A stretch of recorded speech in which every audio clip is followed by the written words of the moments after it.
camarades peuples d'Afrique, que font des militaires blancs américains dans une patrouille nigériane de Tinubu à la frontière du Niger? Je salue l'armée nigérienne qui les a refoulés. Chers camarades peuples d'Afrique, suivons cette vidéo. L'heure est grave, hein? Your man. Il faut garder les yeux ouverts. Les révélations se succèdent et confirment les unes après les autres la présence avérée d'éléments subversifs hostiles au Niger.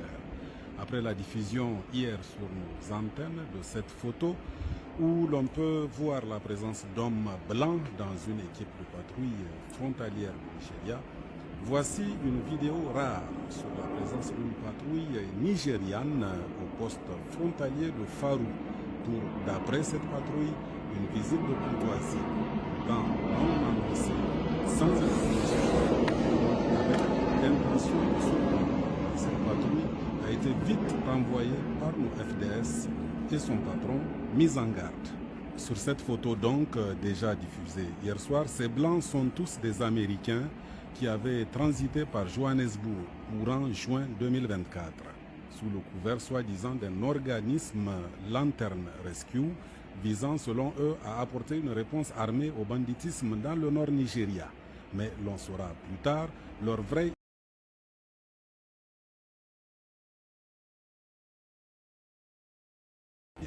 On le voit bien, les récentes révélations du président Tchani se confirment encore. Fort heureusement, nos FDS tiennent l'ennemi à l'œil. Vous avez vu? Vous avez vu, non?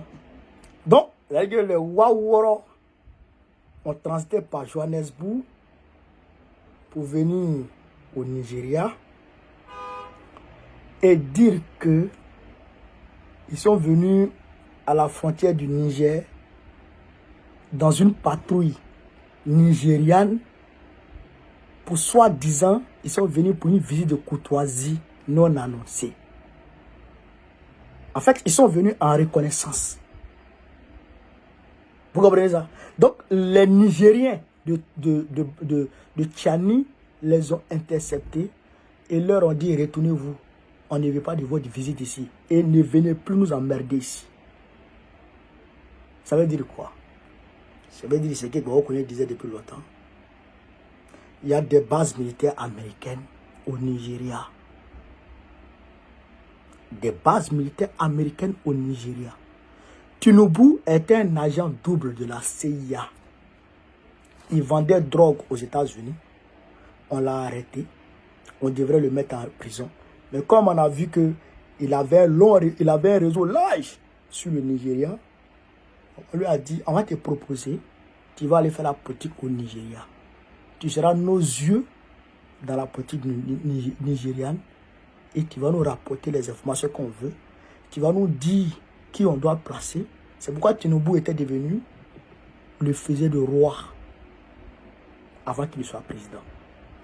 Il était devenu le faisait de roi. C'est-à-dire que si tu n'es pas élu, frère, tu ne peux pas devenir président.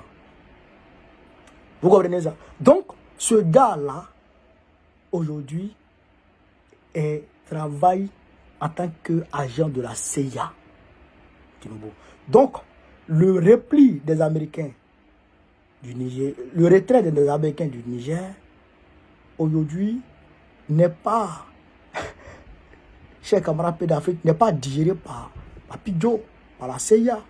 Donc, il faut employer d'autres moyens de subversion pour déstabiliser le régime de Tchani, faire installer un élément fantoche comme les Bazoum, et puis revenir encore au Nigeria. Au Niger, parce qu'il leur faut le Niger. À cause de ces, j'ai pas besoin de vous dire ça, à cause de ses richesses. Et il faut empêcher l'Afrique de s'en sortir. Voici les révélations. Quand le président Tchani a dit qu'il y a 2 bases américaines, 2 bases françaises au Nigeria, plus des bases américaines, il faut croire. Vous comprenez ça? Mais je dis aux populations nigériennes d'ouvrir les yeux, de ne pas dormir. Rien n'est encore acquis. Et je demande au président Tchani de faire souvent des sorties comme il l'a fait la dernière fois pour faire des révélations, d'en faire plusieurs. Voilà. d'en faire plusieurs. Quand il y a des cas comme ça, il faut que lui-même il vienne pour dénoncer certaines choses. Camarades Paix d'Afrique, je tenais à vous montrer cette vidéo pour vous alerter sur ça. Vive l'Afrique libre, vive le panafricanisme, vive tous les plans panafricains. Gbagbo, président Côte d'Ivoire 2025, Inch'Allah. Partagez la vidéo, chers camarades.